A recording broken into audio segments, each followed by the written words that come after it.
जो अपने ऐप और गेम इंडस्ट्री से अरबों रुपए छाप रहा था।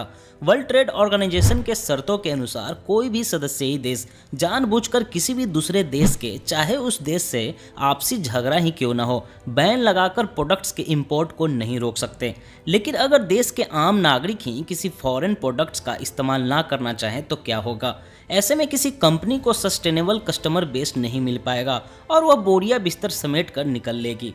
ठीक ऐसी ही रणनीति कई वर्षों से चीन अपनाता रहा है। वह दुनिया के सारे देशों में अपने प्रोडक्ट्स को आसानी से बेच देता है, लेकिन खुद चीन के लोग दूसरे देशों के प्रोडक्ट्स को स्वीकार करते ही नहीं। जब चीन के लोग ऐसा कर सकते हैं तो क्या हम भारतीयों में राष्ट्र प्रेम की कमी रह गई है? अगर नहीं तो आइए मेरे साथ एक मिशन को अंजाम देते हैं, एक छोटी सी शुरुआत करते हैं उस दिशा में जिससे भारत का सुनहरा भविष्य देखा जा सकता है। हाय दोस्तों, नमस्कार, मैं हूँ कौशल और आप देख रहे हैं फैक्ट्स डिगर। मैंने काफी मेहनत करके चीन में बनी और चीनी टेक कंपनियों द्वारा बैक्ड पॉपुलर ऐप्स और गेम्स की लिस्ट तैयार की है। इसके लिए मैंने प्ले स्टोर के टॉप फ्री, ट्रेंडिंग और टॉप ग्रोसिंग लिस्ट को खंगाला है। फिर इसके फाउंडर, डेवलपर और पब्लिशर के आधार पर चाइनीज ऐप्स को आइडेंटिफाई किया है। आज मैं आपको एप्लीकेशंस और गेम की दुनिया के कई ऐसे राज भी बताऊंगा जिसे जानने के बाद आप और भी ज्यादा चीन से नफरत करने लगेंगे। मैंने अपना तो काम कर दिया है यह वीडियो बनाकर, अब आपकी यह जिम्मेदारी बनती है कि यह वीडियो हर भारतीय तक पहुंच सके। इसके लिए इसे जमकर शेयर कीजिएगा और ऐसे ही कमाल के फैक्ट्स हमेशा सीखते रहने के लिए नीचे दिख रहे लाल रंग के सब्सक्राइब बटन और बगल के ऑल बेल आइकन दबाना बिल्कुल भी न भूलें। टिकटॉक, हेलो और वीगो वीडियो जैसे मोस्ट पॉपुलर ऐप्स चीन की एक कंपनी बिटडांस का प्रोडक्ट है। इसके अलावा VMate status, Kwai, Jack live, U video, MV master, EO fun video, Xiaomi sponsors Zili, टीका एंटरटेनमेंट, स्नैक वीडियो जैसे पॉपुलर शॉर्ट वीडियो ऐप्स भी चीन के द्वारा ही फैलाई गई वो वायरस है जो इंडियन यूथ के कीमती समय बर्बाद करने में अहम रोल अदा कर रहे हैं। शेयर इट और जेंडर जैसे फाइल शेयरिंग ऐप्स भी चीन की ही हैं। Alibaba, AliExpress, Club Factory, Banggood जैसे ग्लोबल शॉपिंग ऐप्स भी पूरी तरह से चाइनीज है। Mi browser, WeChat, Mint browser, Mi credit, Mi remote, UC browser, UC news, UC mini, UC cricket, news dog, video editor and video maker, parallel space, video show, video editor, screen recorder, V recorder, beauty plus, sweet selfie, U dictionary, app locker, WPS office, all downloader, turbo VPN, family locator, Viva cut, screen recorder, collage maker, photo editor, story maker, file sharing जैसे popular utility apps भी जिसे हम भारतीयों ने sir आंखों पर बिठाया है, सभी चीनी एप्लीकेशंस है।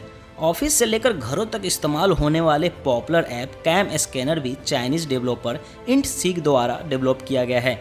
इसका मतलब यह हुआ कि अब आपके डॉक्यूमेंट्स पर भी चीन की नज़र है। KK live, mini live, fancy U, लेम्योर, लिव यू, परऊ, टेंटेन जैसे डेटिंग ऐप्स भी चीनी डेवलपर द्वारा तैयार की गई है। और तो और कुछ ऐप्स जैसे स्ट्रीम कर, तू मिले ऐप्स ऐसे हैं जो सुनने में तो इंडियन लगते हैं लेकिन है वो चीन के ही।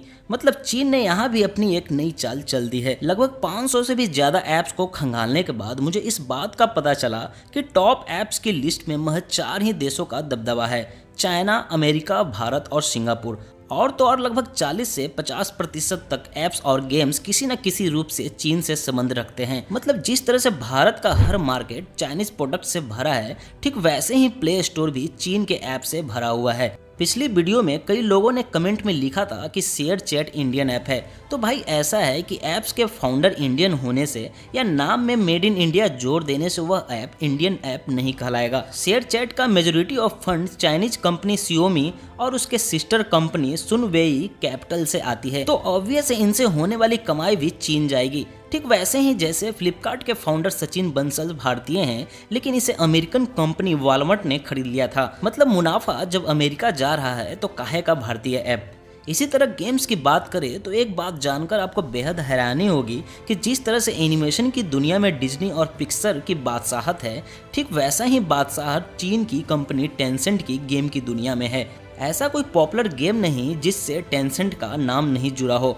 कई गेम्स के तो एक खुद ही डेवलपर होते हैं और कई के पब्लिशर। आमतौर पर किसी भी गेम या ऐप का फाउंडर इसके लिए शुरुआती आइडियाज तैयार करता है, मतलब ऐसा होना चाहिए, वैसा होना चाहिए। फिर फाउंडर गेम या एप्स को डेवलप करने वाली कंपनियों के पास जाते हैं जो एक्चुअली में इसके आइडियाज के अनुसार गेम या ऐप को डिजाइन कर देते हैं। लेकिन यह जरूरी नहीं कि फाउंडर के पास उतना फंड हो कि किसी बड़े गेम्स को डेवलप कर सके। तब ऐसी स्थिति में गेम्स के पब्लिशर का रोल आता है जो फंड उपलब्ध करवाते हैं, साथ ही इसके मार्केटिंग, पब्लिशिंग और एडवर्टाइजिंग कराने में अहम रोल अदा करते हैं।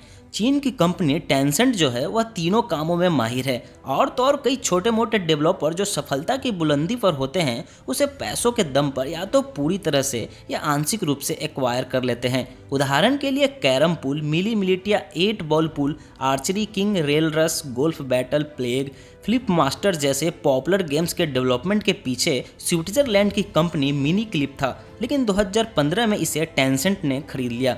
पबजी, कॉल ऑफ ड्यूटी और फोर्टनाइट जैसे पॉपुलर गेम्स के पब्लिशर टेंसेंट ही हैं। मतलब इन गेम्स की फंडिंग चीन की कंपनी टेंसेंट से ही आती है। Mafia city, guns of glory, rise of kingdom, king of Avalon, clash of king, game of sultan जैसे हजारों गेम्स और भी हैं जो दूसरे देशों से पैसों को चीन लाने का काम कर रहे हैं और चीन की अर्थव्यवस्था को मजबूती दे रहे हैं। आज के इस वीडियो में बस इतना ही। अगर वीडियो पसंद आया हो तो इसे लाइक जरूर करना और ज़्यादा से ज़्यादा वीडियो को शेयर करना ताकि यह वीडियो हर भारतीय तक पहुंच सके।